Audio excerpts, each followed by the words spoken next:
Before diving into this incredible story, consider subscribing to the channel and hitting the bell. Every story here has something to say, and you won't want to miss a single one.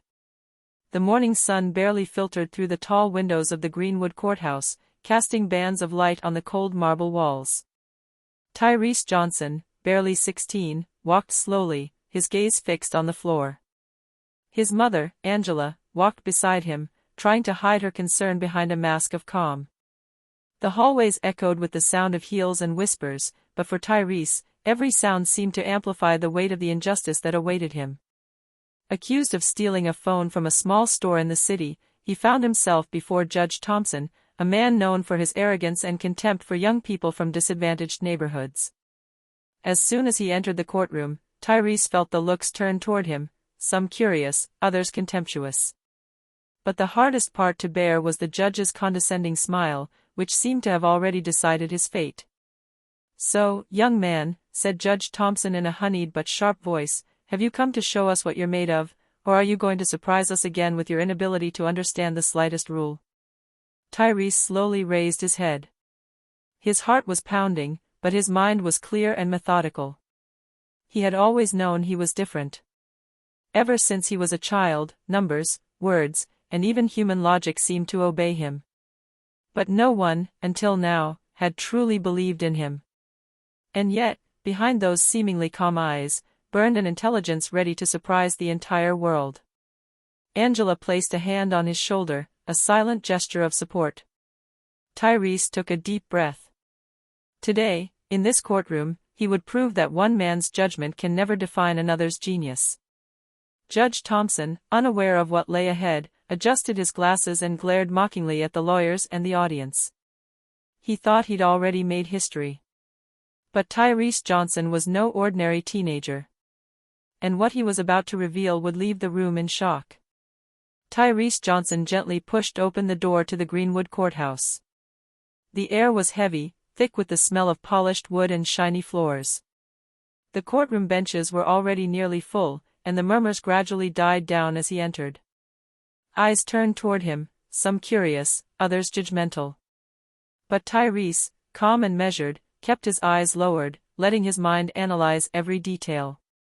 Beside him, his mother, Angela, walked with dignity, despite the anguish in her eyes. She had raised Tyrese alone, working long hours as a nurse to give him a better life. She knew the prejudices society held for her son, but today, she wanted to believe he could prove them wrong. "Sit down," the bailiff said firmly. Tyrese sat down at the defense table, calmly placing his hands on his knees. Judge Thompson looked up from his files with a sarcastic smile, and the room seemed to hold its breath. "So, young man," began the judge, "you come before me to convince me of your innocence. Tell me, what do you really know about the law?" A murmur rippled through the room. Tyrese took a deep breath but didn't answer immediately. He knew he had to weigh every word. His mind calculated, analyzed, and anticipated. The prosecutor, a tall, wiry man named Mr. Collins, prepared his notes, sure this kid would never be able to make his case. "Young man," added the judge, lightly tapping his gavel, "I advise you not to waste my time." Tyrese slowly looked up, meeting the judge's gaze. He didn't see contempt or mockery, only opportunity. "Your Honor," Tyrese said, his voice calm but firm, "I'm not here to waste your time. I'm here to present the facts as they actually happened." An icy silence filled the room. No one expected such confidence from a teenager. Judge Thompson frowned, puzzled and slightly irritated. Tyrese hadn't just memorized the details of the case, he seemed to understand them better than anyone else in the room. Angela placed a hand on his arm, a silent gesture of support and pride. Tyrese, in that moment, knew he was ready. Today wasn't just about proving his innocence, but about showing the world that other people's perceptions of him could never define his potential.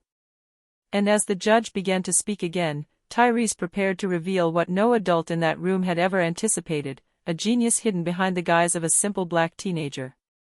The prosecutor, Mr. Collins, stood up with a confidence that seemed to fill the entire room. He looked around the room, then fixed Tyrese with a condescending smile. "Your Honor," he began, this teenager was caught stealing a phone from the TechWorld store last week. The employee's testimony is clear. They claim to have seen him take the device and attempt to leave the store without paying. Tyrese listened intently, every word etched in his mind. He noticed the contradictions in the prosecutor's sentences, the sweeping generalizations, and the inconsistencies in the narrative. His brain, accustomed to analyzing numbers and probabilities, processed this information with a speed beyond the comprehension of any adult in the room. "We have video evidence," the prosecutor continued, showing a blurry recording of a teenager wearing a jacket similar to Tyrese's. "We also have the testimony of the store manager, who clearly identifies the young man in the image." Tyrese nodded slightly. The video was blurry and showed only indistinct silhouettes. The manager's testimony relied on flawed human memory, influenced by his biases. Tyrese knew he could demonstrate that this evidence didn't hold up to rational, detailed analysis. Judge Thompson tapped his desk impatiently. "Very well. But young man, don't think you can get away with intellectual arguments. We have a serious accusation here." Tyrese took a deep breath. This wasn't just about defending himself. He knew this courtroom wasn't just a place of judgment, but a stage where he could demonstrate to everyone that intelligence and truth are not intimidated by power or prejudice. "Your Honor," he said finally in a clear voice, "I would like to begin by pointing out that the evidence presented is insufficient and that the testimony of the person responsible contains several contradictions that I can demonstrate." A murmur rippled through the room. No one had ever heard a teenager speak like that in front of Judge Thompson. Judge Thompson frowned in surprise, certainly not expecting Tyrese to contest the charge so calmly and methodically. "Young man," said the judge, his tone a mixture of skepticism and irritation, "you seem confident. Very well. Now prove your point." Tyrese felt his heart beat a little faster, but a newfound confidence flooded through him. Every word he spoke would be precise, every observation carefully chosen. He wasn't just a wrongly accused teenager, he was about to reveal his genius to the world, and no one in this room would be ready for what came next. Judge Thompson sat down behind his desk, crossing his arms and letting out a small, mocking laugh. The room seemed to hold its breath, aware that something unusual was about to happen. "Very well, young man," said the judge sarcastically, "so you think you can convince me that you are innocent, and perhaps even that you know what you are talking about?" "I'll focus on the facts, Your Honor," Tyrese replied calmly. The judge burst out laughing. "The facts? For a teenager like you? I've seen a lot of young people here, and I have to say that few of them have the capacity to understand the slightest complexity of a legal case. But I'm curious, how much do you really know?" Tyrese didn't answer immediately. He watched the judge and the prosecutor, analyzing every expression, every microgesture. He noted the judge's impatience, the prosecutor's rigidity, and the suppressed curiosity of a few spectators. His mind, sharp as lightning, began to trace the prosecution's weak points. "Your Honor," Tyrese said after a moment, "the complexity of a case does not depend on the age of the person analyzing it. It depends on the ability to examine the evidence logically and objectively. However, several elements presented today do not stand up to close examination." A murmur rippled through the room. Judge Thompson frowned, surprised by Tyrese's calm and confident tone. "Ah, so that's it," he said with a cold smile. "You think you can lecture me on what I've been observing for years? Very well, then show me what's going on in your head." Tyrese straightened slightly, sensing the tension in the room. He knew the crucial moment was approaching. His words would have to be precise, irrefutable, but also skillful so as not to arouse the judge's immediate hostility. He had to captivate the room without provoking an immediate refusal of recognition. "Let's start with the video," he said calmly, pointing at the screen projecting the blurry images. "The teenager in this video is wearing a jacket similar to mine, but it's impossible to confirm their identity with certainty. The silhouettes are indistinct, and the only visual evidence relies on human interpretation, which is fallible and influenced by prejudice." The prosecutor tried to intervene, but Tyrese raised a hand, imposing a respectful silence. The judge, intrigued despite himself, leaned forward slightly, his eyes fixed on the young boy. Go on, he said simply. Tyrese took a deep breath. Every word he spoke, every observation, was calculated. He knew he was striking the prosecution's weak point, and he sensed the room would soon witness an unexpected display of genius. Judge Thompson, for the first time, felt an uncertainty he had never known in his career. And Tyrese, with calm and precision, began to transform this tension into a silent but irresistible force. Tyrese took a deep breath and straightened, his calm, determined gaze fixed on Judge Thompson. The room, now hanging on his every word, seemed to hold every breath. Your Honor, he said confidently, let me review the contradictions in the prosecution's testimony. First, the store manager claims to have identified me on the video. However, that video is blurry and shows only a vague silhouette. Second, his testimony contains inconsistencies. He mentions that I was alone in the store at 3:30 p.m., while the time records and the cash register prove that I arrived after 3:45 p.m. A murmur rippled through the room. Prosecutor Collins frowned, trying to find a loophole, but Tyrese didn't stop. Third, the store has a multiple camera policy. If we cross-reference the footage from the front door and the phone aisle, it clearly appears that another individual wearing a similar jacket was present at the time in question. Therefore, the probability that I was that person is statistically insignificant. Judge Thompson blinked, visibly puzzled. This 16-year-old boy, whom he had expected to belittle, had just demonstrated a surprising mastery of the evidence and implacable logic. And finally, Tyrese continued, it's important to note that the primary witness is human and subject to cognitive bias. Their identification may be influenced by my appearance, my age, or even whether they perceive me as typical of a certain neighborhood. Human memory is not infallible. A complete silence fell. Judge Thompson, the prosecutor, and even the spectators realized that Tyrese wasn't just defending himself, he was teaching everyone the methodology of critical analysis and intellectual rigor. Very well, the judge said in a more measured voice, visibly impressed but trying to hide his surprise. I must admit, you possess an analytical capacity I hadn't anticipated. Tyrese didn't smile. He knew this wasn't the time for arrogance. Your Honor, he concluded calmly, I am not asking for recognition for my intelligence. I am simply asking that justice be applied according to the facts and not according to prejudice. The evidence does not support the charge, and it is clear that I did not commit this theft. Angela, sitting behind him, felt a wave of pride wash over her.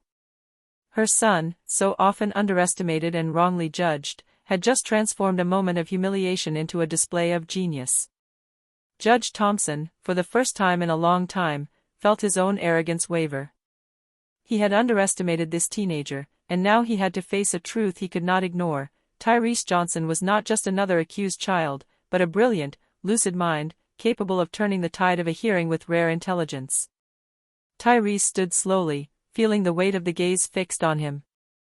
Every spectator in the room held their breath, fascinated by the confidence and precision with which he defended his innocence. He was no longer simply a wrongly accused teenager, he was becoming the master of this audience. Your Honor, Tyrese said in a clear, steady voice, let me continue by reviewing the testimony of the main witness. He stated that he saw me pick up the phone at 3:30 p.m.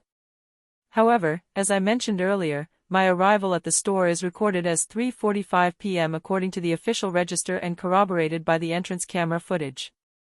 This contradiction is crucial because it invalidates his identification. The prosecutor, Mr. Collins, tried to intervene. Objection. Your Honor, the young man cannot. Tyrese raised a hand, enforcing respectful silence. Your Honor, I'm not questioning your patience, but I simply wish to present the facts in a structured manner. First, the chronology of events does not match. Second, the video presented is insufficient to prove an identity. Third, the primary witness is human and their recollections may be influenced by cognitive biases. He turned to Judge Thompson, whose eyes were now fixed on him, a mixture of surprise and respect. Finally, Tyrese continued, there's another element that few people consider, context and environment. Several individuals wearing similar clothing were circulating in the store at the time of the alleged robbery. It's statistically unlikely that I was the one accused. The room was silent, fascinated. Even the judge, known for his severity and arrogance, seemed unable to interrupt Tyrese's methodical and convincing flow. Your Honor, Tyrese concluded, I am not asking for favors or recognition. I am simply asking that justice be done based on facts and objective evidence. Assumptions and prejudices cannot determine my innocence or guilt. Angela, sitting behind him, felt a wave of emotion wash over her. Her son, so often wrongly judged, had just transformed a moment of tension and humiliation into a masterclass in logic and courage. Judge Thompson straightened in his chair. He was silent for a moment, his eyes fixed on Tyrese, realizing that every word he spoke had just overturned the authority and arrogance he had thought unquestionable. For the first time in years, the judge found himself facing an intellectual opponent he could not underestimate. And this opponent was not a seasoned lawyer or a legal expert, he was a calm, methodical, and brilliant 16-year-old boy. The silence in the courtroom was almost palpable. Every spectator held their breath, watching young Tyrese with fascination mixed with respect. Judge Thompson, usually impassive and domineering, felt for the first time a slight dizziness of uncertainty in the face of this teenager's intelligence. Very well, Tyrese, the judge finally said, his tone more measured, but still tinged with incredulity, continue. Prove your case. Tyrese nodded and turned to the screen where the blurry video was playing. He methodically pointed out every detail, the camera angle, the differences in movement, the shadows that might have misled the witness. He showed how the identification was not only insufficient, but scientifically questionable. Furthermore, Your Honor, Tyrese added, the main witness testified that I looked like the person in the video. But resemblance is not proof. Human memory is fallible, and identification based on guesswork is insufficient to convict someone. The prosecutor, Mr. Collins, tried to retort, but Tyrese calmly interrupted him. If I may finish, please. I would also like to point out that the store's entry and exit recordings, corroborated by the entrance camera footage, show that the suspected person was not me. This evidence, combined with the contradictions in the testimony, clearly demonstrates that I cannot be identified as the culprit. The murmur in the audience turned into a respectful silence. The adults present, accustomed to dominating the courtroom, were amazed that a teenager could present such a precise and methodical argument. Judge Thompson, at first contemptuous and sarcastic, felt his authority waver. He had underestimated this young boy, thinking he could mock and intimidate him. And now, faced with Tyrese's implacable logic and intellectual rigor, he found himself facing a reality he could not ignore. Said the judge, visibly disconcerted. It seems, there is food for thought. Tyrese bowed his head slightly, remaining humble despite the power of his arguments. He knew this moment of glory wasn't for himself, but for the truth. He had just created a turning point, the once confident prosecution was wavering, and even the judge had to admit to himself that the kid he despised was right. Angela, her eyes shining with pride, lightly squeezed her son's hand. The boy she had watched grow up in a tough neighborhood had just transformed hostility and doubt into respect and admiration. In that courtroom, Tyrese was no longer just a defendant, he was the young master of a game he had fully understood before even entering the courtroom. And for Judge Thompson, the shock had only just begun. Judge Thompson sat up straight in his chair, his fingers nervously tapping the wood of the desk. Never in his long career had he encountered a teenager capable of overturning so many certainties in a few minutes. Tyrese, he said, his voice quieter, almost hesitant, it seems, you have an understanding of evidence and logic that I hadn't anticipated. A murmur rippled through the room. The spectators, shocked by this reversal, exchanged incredulous glances. The judge's usually overwhelming arrogance gave way to a mixture of respect and surprise. Your Honor, Tyrese said, his voice measured but firm, I am not asking for recognition for my reasoning. I am simply asking that justice be done based on facts, not prejudice or impression. Judge Thompson took a deep breath. He knew he'd made a mistake in underestimating Tyrese, and he felt the strain of that truth weighing on him. Very well, he said finally, for the first time without sarcasm, it is clear that the evidence presented is not sufficient to justify this accusation. I therefore withdraw all charges against you." A murmur of approval and surprise rippled through the room. Angela let out a sigh of relief and squeezed her son's hand, proud of his dignity and intelligence. Tyrese, ever humble, simply nodded. He hadn't sought to humiliate anyone, but to make the truth triumph. "Let this hearing serve as a lesson," Judge Thompson added, looking at Tyrese with a genuine respect he had never felt before. "Hasty judgments, prejudices based on appearance or social background, should never dictate a person's fate." The room relaxed. The prosecutor, though bewildered, could only accept the truth. Tyrese had just demonstrated that a brilliant mind, even a young and underestimated one, could overturn deep-rooted prejudices and command respect through the sheer force of logic and truth. Angela wrapped her son in a quick but proud hug. The young boy, however, remained calm, aware that the victory was not only his, but that of all those who had been wrongly judged by appearances. And in that courtroom, 16-year-old Tyrese Johnson had just left his mark on everyone present with an unforgettable lesson: genius and truth know neither age nor origin. Days after the hearing, news of Tyrese's performance spread quickly throughout Greenwood. Residents in the neighborhood and beyond spoke of the teenager who silenced the judge. Local social media and online newspapers recounted the story with admiration and astonishment. Tyrese, however, remained humble. He continued his high school studies, helped his mother around the house, and played basketball with his friends. But everywhere he went, people whispered in hushed tones, some coming to congratulate him on his courage and intelligence. Angela, proud but cautious, warns him. "Tyrese, remember, what matters is that you stay yourself. Don't let this attention change you." Tyrese nodded. He knew the fame would pass quickly, but the respect he earned for his integrity and clear-headedness would remain. In the courtroom, Judge Thompson never forgot that day. He had learned a lesson in humility and justice. Several of his colleagues came to him, surprised by his change of tone when he spoke about Tyrese. Even Mr. Collins, the prosecutor, privately admitted, "I've never met anyone who could shut me up with such logic." Little by little, Tyrese's story attracted the attention of the local media. A reporter from Greenwood Times wrote an article titled "The Genius of the Courtroom: How a Teenager Redefined Justice." The article detailed each point of his defense, highlighting his impressive command of logic and critical analysis.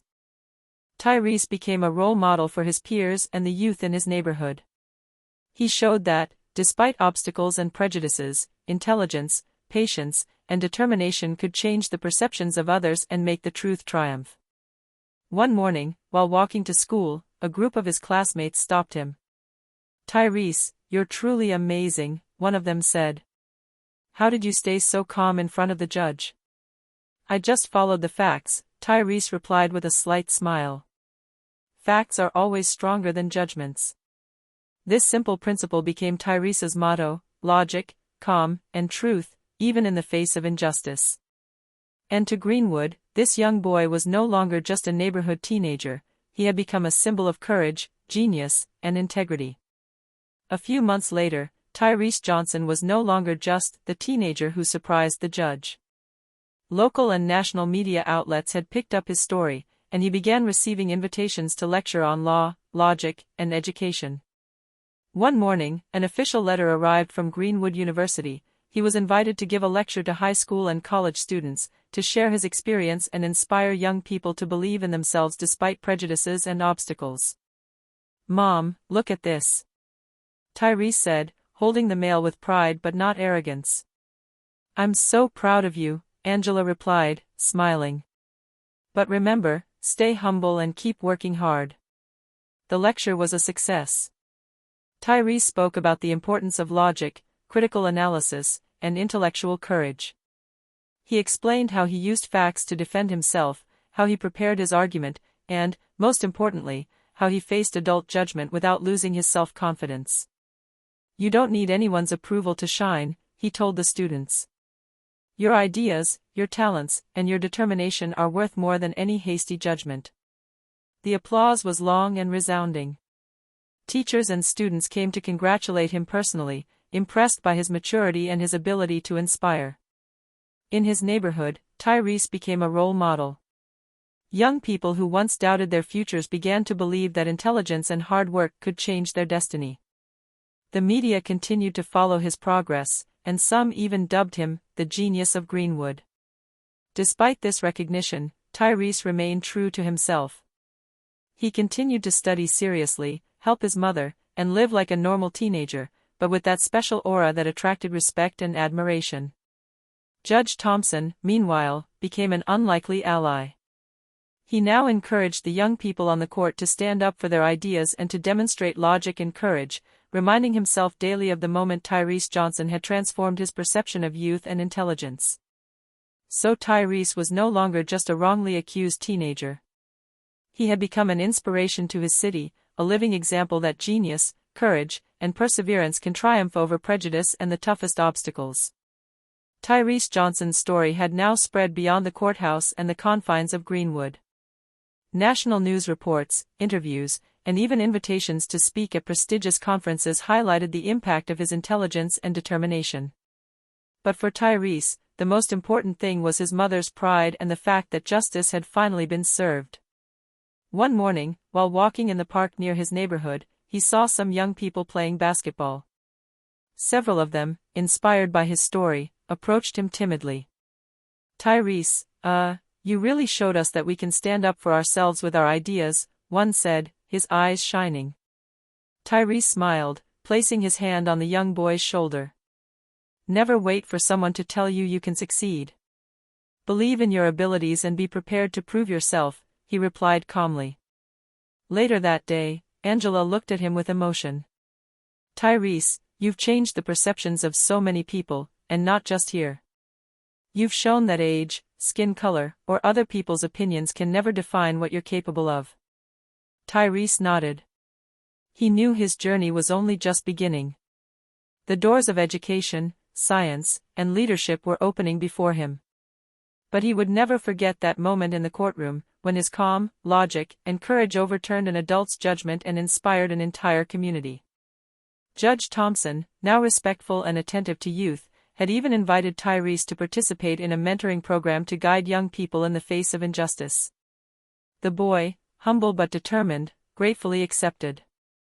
That day, Tyrese realized that his true victory was not just proving his innocence, but planting a seed of inspiration for all those who doubt their own worth. He had become a living symbol, a teenager capable of transforming contempt into respect, doubt into admiration, and injustice into a universal lesson of courage and genius. And so, Tyrese Johnson walked confidently into his future, ready to face every challenge with intelligence, integrity, and determination, leaving behind a legacy no one would ever forget.